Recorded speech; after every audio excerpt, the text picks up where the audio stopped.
A Delver coming down for Brian Fry.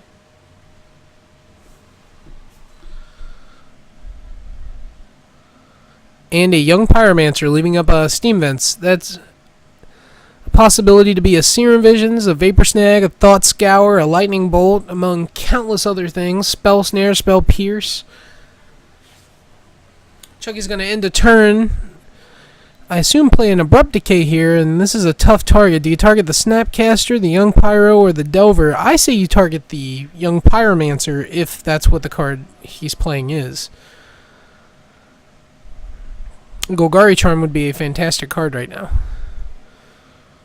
But I happen to know that he is not playing Golgari Charm. Terminate.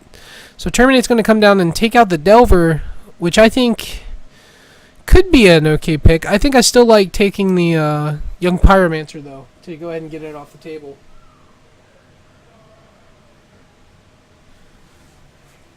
Thoughtseize for Chucky. Going to put him down to 15. Hopefully they get that on the on-screen life pad.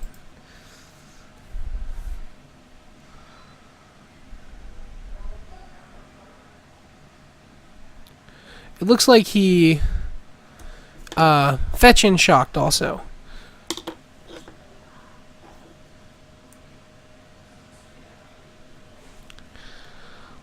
And Tasker number, well, the same Tasker, but the second casting of Tasker is going to resolve as Fry draws for turn. Brian Fry needs to move his cards possibly onto the table. It looks like he's basically playing at the edge of the table, as he's going to hardcast a Jataxian Probe. Looking at Chucky's hand, Chucky's top decking. He's going to make a token and draw a card.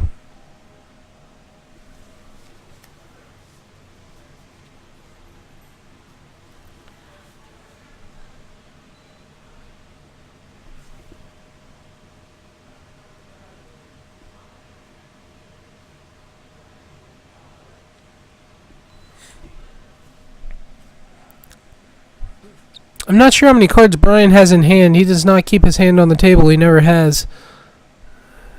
Or he keeps his hand on the table, not in his hand. So he's going to draw.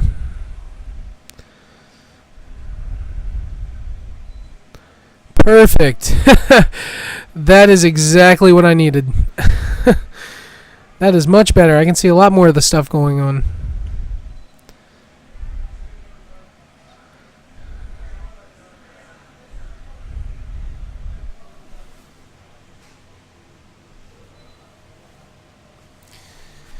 Yeah, he definitely had a Drowned Catacomb tapped from the Jataxian Probe.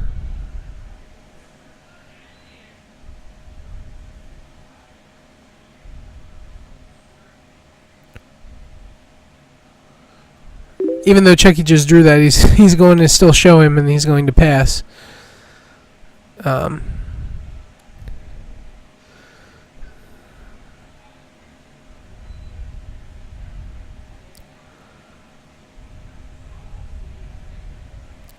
Pluto Delta coming down for Fry.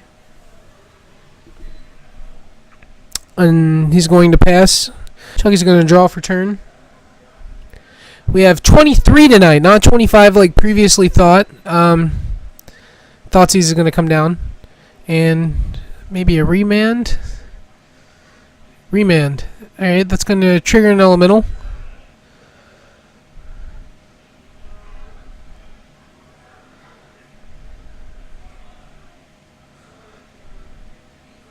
Alright, Fry gets the elemental, draws a card, and he's back to Chucky's main phase. Chucky has priority again.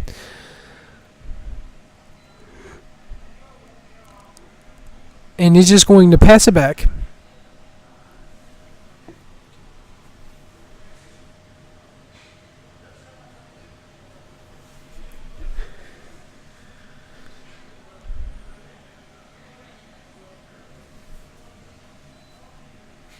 Probably going to lose a life to pop his Polluted Delta. If he draws any of his Delve cards, they're going to look mighty fine about now.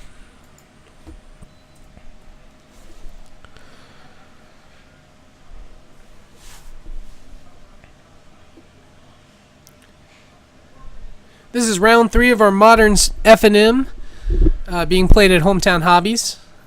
We have a 5-round tournament this evening. And after the 5 rounds, we're going to have a cut to top 8. I'm sure the top 4 will split, as that is usually what happens, but we'll try to at least get the top 8 game on camera. Yeah, all of the elementals can attack. He's going to get in there for 8 total. I assume Tassiger is going to block on the young Pyromancer, but then it's dead to a lightning bolt. If it just blocks a token, it lives through a lightning bolt. I think it's just worth putting it on there, and it looks like Chucky, or not Chucky, but Brian did have an Electrolyze, which won't be able to kill the Tassiger, but it will be able to make another elemental token.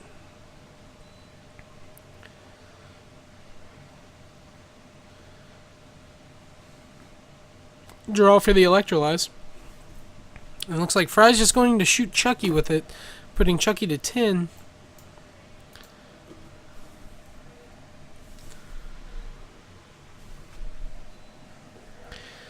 So yeah, 23 players tonight, which is always awesome.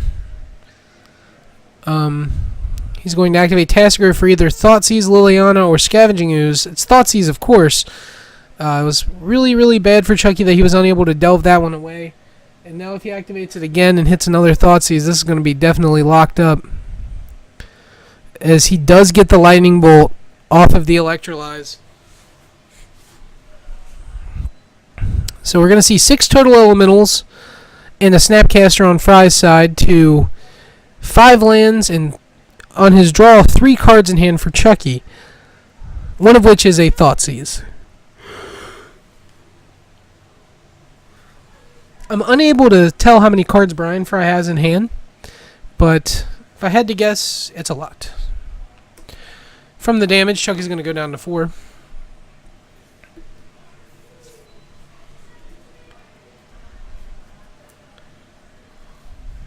And he's going to go ahead and save some time and decide to be on the play for the first game, or the second game.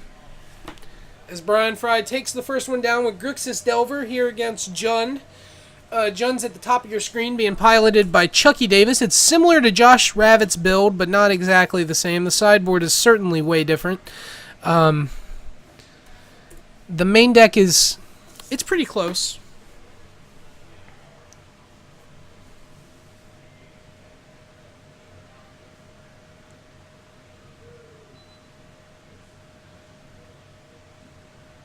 They're going to do reset. They're going to do a reset on life totals. And either way, even if Brian Fry wins this one, I'm going to try to get Chucky over here after this game, since this will be his last chance to basically not just see all of you and play here at Hometown Hobbies, but he's a friend, and this might be the last chance that I get to see him. So I definitely want to get a chance to talk with him over here, since we just started this, and I think it's important that he gets a chance to be on. I really wanted Alex Slocum and Michael Leone to be on, but I was not able to ever really get a chance to have them on, which was unfortunate, because they've already moved away.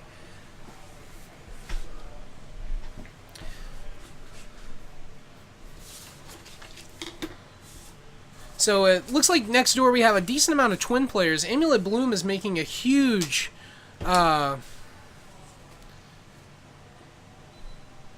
impact on our meta next door. It is pretty crazy over there. I think we have 3 copies of it in the room. And that was a deck that we had not seen in any of our modern tournaments here so far at Hometown Hobbies. And we've been broadcasting, or we've been having Modern FNM since Modern FNMs have been allowed to be used. So it's definitely different here. There's a lot of twin players next door, a lot of Tron.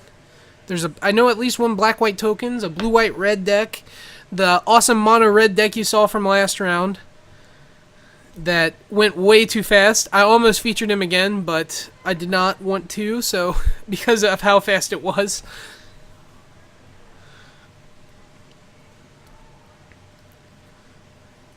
So once again, I'd like to let you know, I'm going to pull it up on screen so you can look at it, but I'm going to be here with you the entire time while they're still sideboarding.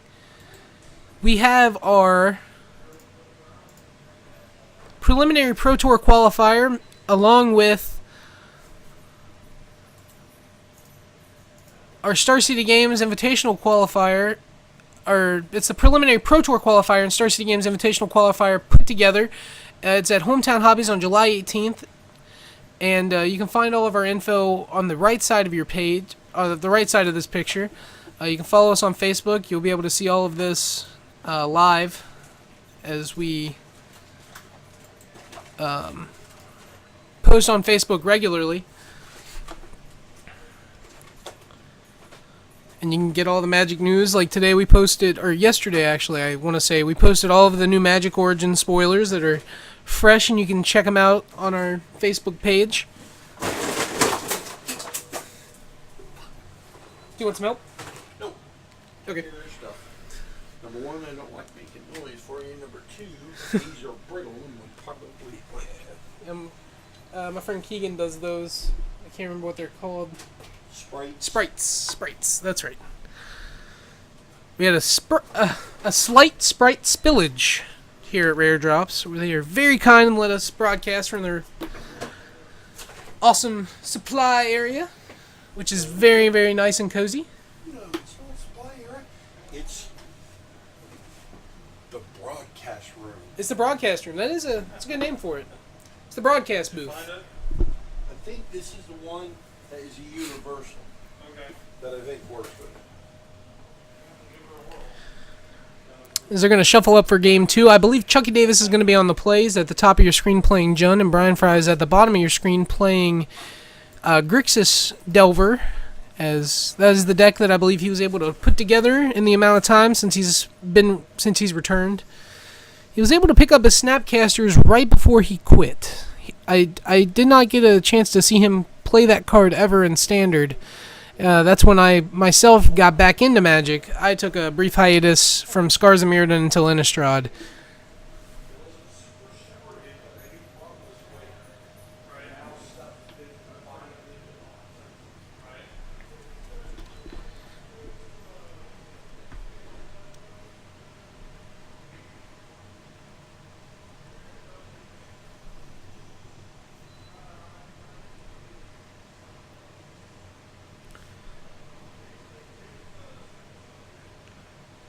Separatist Goid Mage. Separatist. There we go. Separatist Void Mage, I think, is a pretty awesome card in Limited. For those of you who don't know, it's 3 and a blue, a 2/2, and when it enters the battlefield, you return target creature to its owner's hand. Mana War effects are generally pretty good in Limited, especially ones that cost like 5 or less. So a 4-drop creature that does it is not bad, and the blue decks are usually decent because they have flyers and solid tempo type cards. So we'll see how it goes. We're still like 250 cards or so. I'm not sure how many have officially been spoiled number-wise, but we're quite a few away from a complete set. He is playing Gurmag. As you see that, he has Young Pyro, a Snapcaster, a Probe. Looks like a Watery Grave, a Delta, and an Island. It might just be 2 deltas, though. It sort of looks like 2 deltas, actually.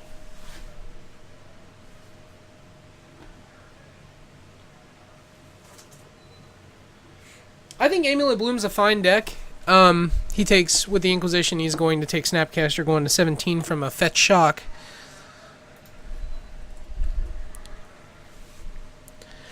As I think that was the correct pick. It's either that or Young Pyromancer, and Young Pyromancer is a card that he can answer while Brian Fry is tapped out. Unless he goes turn 2. No, he's just going to turn 1 with no land and play Jataxian Probe, I believe. And we get to see Chucky's hand.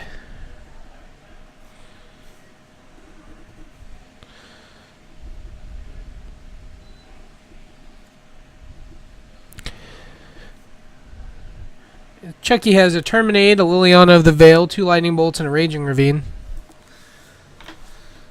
So knowing both of these hands, I'm trying to figure out which one I like more in the... It depends on if Chucky draws lands. If Chucky draws lands and lands the turn 3 Liliana of the Veil, Chucky might have a solid chance of taking this game. But if he does not...